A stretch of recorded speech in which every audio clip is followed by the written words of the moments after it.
our third-party products. Now here at Sizzix we've teamed up with some of the most innovative brands on the market. That is Ideology, that is Stampers Anonymous and Ranger, to bring you some of the really great products that they have to offer on our own website. So after this video, make sure you go to our website, that's sizzix.co.uk over in the UK, or sizzix.com in the US, and just have a look at the really great range of products that we've got in that Tim Holtz hub on the website. So today I thought we'd jump in with some of my favourite of these products, and these are the mini distress ink pads. Now, distress inks, they are bread and butter for some of our more advanced crafters out there and people who are just getting started. So I'm sure that everyone knows how to use distress inks, but I thought it would be fun just to show you some of my favourite techniques. So let's jump right in.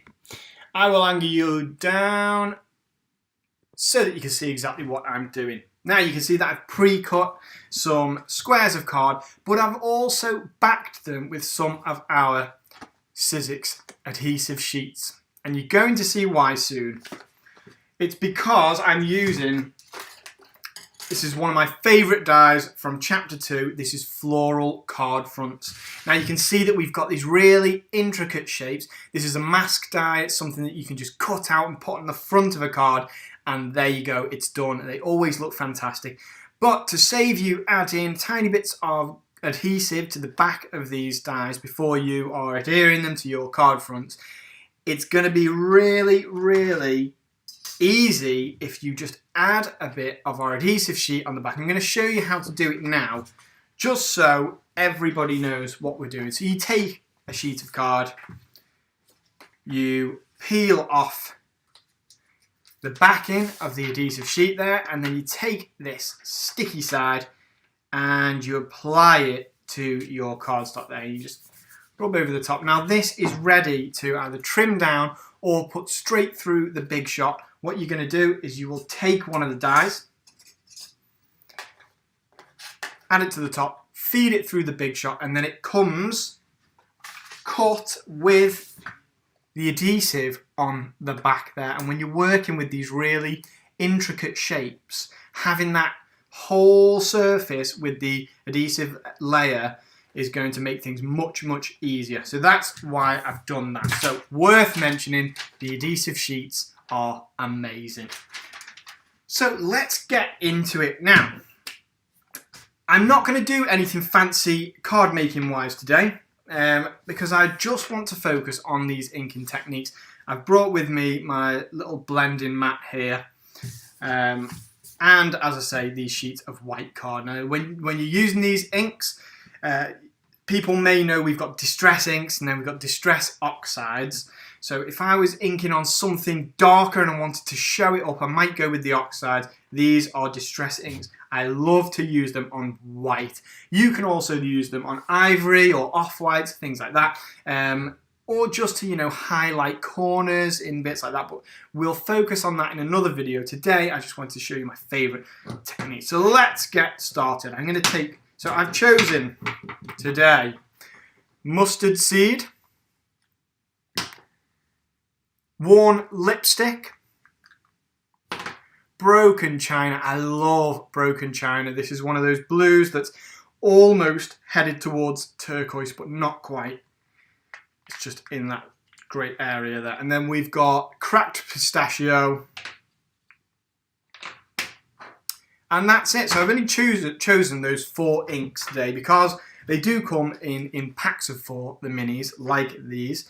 So I thought I'd just choose 4 of my favourites. Now, let's get inking. So this is my Sizzix multi-tool, by the way, with a blending head, and then we've got blending sponge there. Now I'm just going to apply my sponge straight to the ink pad. Now if the ink pad is new, what's on the sponge now is going to be very concentrated, so you need to be very careful. But when you're using these techniques, that kind of care goes out the window because we want a nice messy blend, and we are going to manipulate it with some water, which is also one of the beauties of these distress inks, is that they can be changed and you can create amazing effects just with water. Now, what I was saying was that when they're new, it's going to be really concentrated on the sponge at first. So as they get older, you get so much shelf life out of them, because the older they get, the more workable they are. So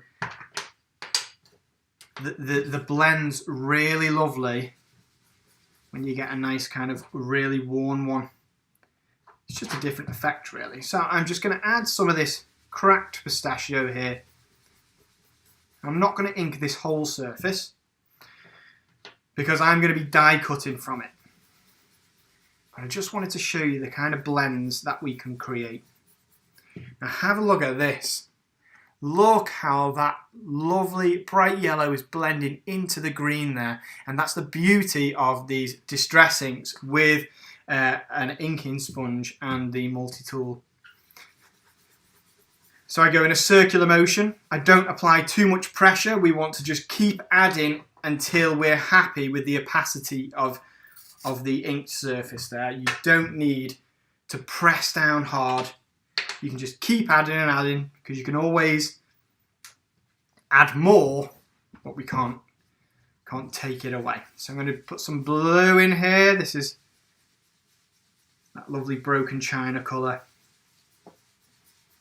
And then we can cross between the colours. It always creates a really lovely colour in between. So I'm getting a really nice kind of cold green colour here between the blue and the yellow. So have a look at that. As it's crossing over, we've got that lovely cold kind of almost greyish green. It's really lovely. And then finally here, I'm going to make sure I put my lids on. I will add some of the worn lipstick. So we're creating that whole spectrum of colour in there. And as you can see, I'm not being careful about crossing over. Where we've crossed over the worn lipstick with the broken china, we've got a nice almost lilac colour. And then with the yellow, it's going more orangey. So we're getting those warmer tones. And it just, I love to do it like this. So it's just so nebulous. It just looks like a rainbow cloud. And I really love the way that it blends outwards all the way to white. So we get that gradient there all the time. And it looks so intentional. Now, so this is just blending. So that in itself is a fantastic effect. Now, once you have die cut with the outer layer of this this die set here, you're going to end up with something like this. Now this is as I say, this is the outer layer of there. I think I might have dropped one of the dies, which I'm hoping that we won't need later, but let's see how it goes. So yeah, we've got this here, this really lovely inked layer. Now all I'm going to do is I'm going to spray it maybe twice, like that, with my water. And if I hold this up to the camera, you should be able to see that fantastic speckled effect, which keeps getting more pronounced as the water, as the card face dries. So isn't that great? What a lovely effect. Now, the next effect, so this is something that I will put on a card later, show you how we're doing it. Oh, and we can just see that it's getting, the blotted effect is getting bigger as we leave it. It's just really lovely. Now, here's the next way I'm going to use it. Again, we're starting with that lovely crisp white surface. Now, I'm going to apply the ink directly to my mat. Then I'm going to give it a spray with water. Like this. Now, if I want to create some areas where it's maybe not as pronounced, so I'm going to go all over with this. want to have a nice spray, so we've got some big droplets, we've got some small droplets. But look what happens as I take this on. I'm going to bend the card slightly and just dab it. Oh, look at that. So we're getting all those droplet effects around the side. We've got this big blotted bit in the middle. I like to put it over and just tap it just to take on the blobs. And I could do this all over. Like that. Now how great is that? But not only that, we can also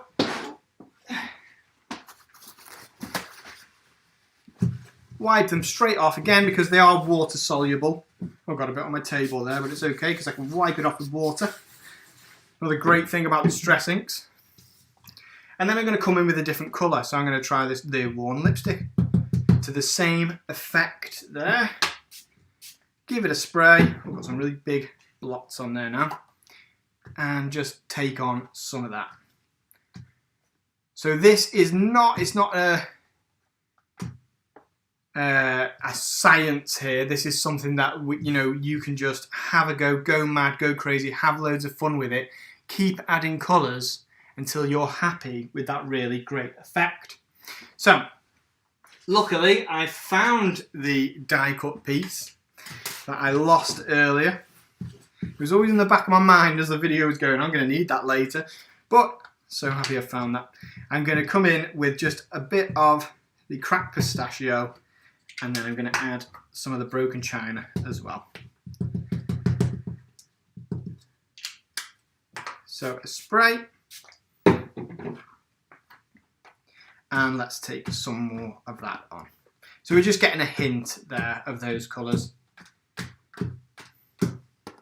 But you can keep doing this, and you could ink back over this, and then you could do it again, just to make the colours more concentrated. But yeah, it's a really great effect. Now I'm going to leave this over here to dry.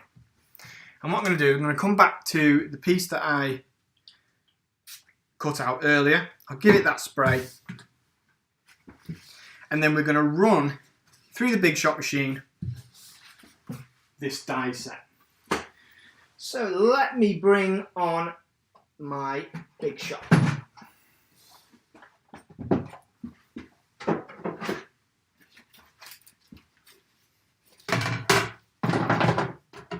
Layer up the sandwich. I shall place my element on here. I'm gonna choose this one. Now I get to kind of have a look around, find where I like all the colours have come in there. So if I'm holding it up here, I'm going to go over and find where my favourite part is. I'm just going to bring on a hint of that yellow, and then we've got lots of the pink in there. Now with this die set, the floral card fronts, you've got the option to either just cut straight out of here, but then you've got the frame around there as well. It's going to make it so you can cut out a nice square with the die cut element in the middle. So I'm going to run it through the machine just a few times because it is one of those dies where you want to get all the pieces out perfectly in one go. And it looks like this. Now luckily I've brought on my die pick, so we get to just, peel this off. This is going to take off most, so another thing about the adhesive sheets there, that's going to take out most of those bits, and we're left with this. I'll just remove this middle part and they come out of there really nice and easily.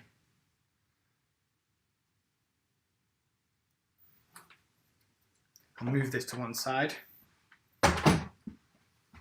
and then I've prepared some little tiny cards like this, and then all that's left to do is just stick this onto the front. So I'm going to make sure that it's nice and centered,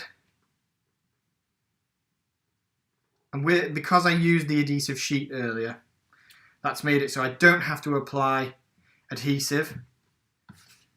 Make sure there are no bits in there. That just sticks right down, and look at that. So we've already got this really fantastic card there that I've just created using the inked background that I created that I've just cut straight from. We've got that lovely gradient with all those pinks, all those fantastic colours of the distress inks from these mini pads, and the range of colours is really amazing. So you can get any colorways that you want with these. Now, another thing I would do, I've prepared these earlier. This was the small square bit that I sprayed earlier, and here's the same die cut piece that I've taken from white.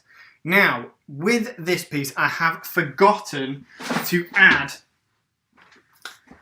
my adhesive sheet. So what I am going to have to do now, you guys are going to have to just sit and watch. Go make a cup of tea while I add some adhesive to the back of here and just make sure that every bit's covered. But this is a really great illustration of why the adhesive sheets just take all of the hassle out, take all the time out. Imagine how many cards you could create when you've got that extra time of not having to add bits of adhesive to the back here. I never leave the house without my adhesive sheets. There we go, that'll do. And then the other thing about the adhesive sheets is that you then don't get any glue splodges when you're sticking your die cut bits down. Luckily, we've done that quite well. And have a look. So, here we had the actual die cut bit cut from the inked surface. Here we've got a white die cut area overlaid on the inked surface. And again, this time I'm going to add this using just some of this lovely 3D foam tape.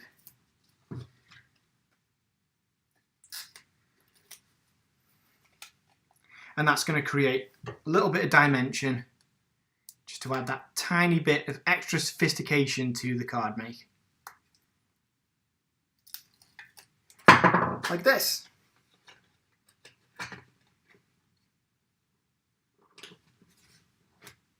And there we are again. Have a look at that. So hopefully I'm showing you how these fantastic mini ink pads can just add so much to all your makes, and I imagine that you guys at home now are thinking of so many possibilities and opportunities for using them. And you know, that is the kind of thing that we love to hear about at Sizzix. So in the comments of this video, I would really love to see what you guys do at home with the distress ink pads. In the meantime, make sure you go over to the Tim Holtz Hub on the Sizzix website. Again, that's sizzix.co.uk if you are in the UK or in Europe, and then that's sizzix.com for our American friends over in the US. So that's it from me. Here again, just a final look at the two cards that I've made. I really love these. They're really, you know, simple, stylish. There's not much to them. You can add a sentiment over the top. But again, I've just created it with those 4 colours from the Tim Holtz Distress Minis that are now available, we are proud to say, on our website. So thank you very much for watching, and I will see you next time.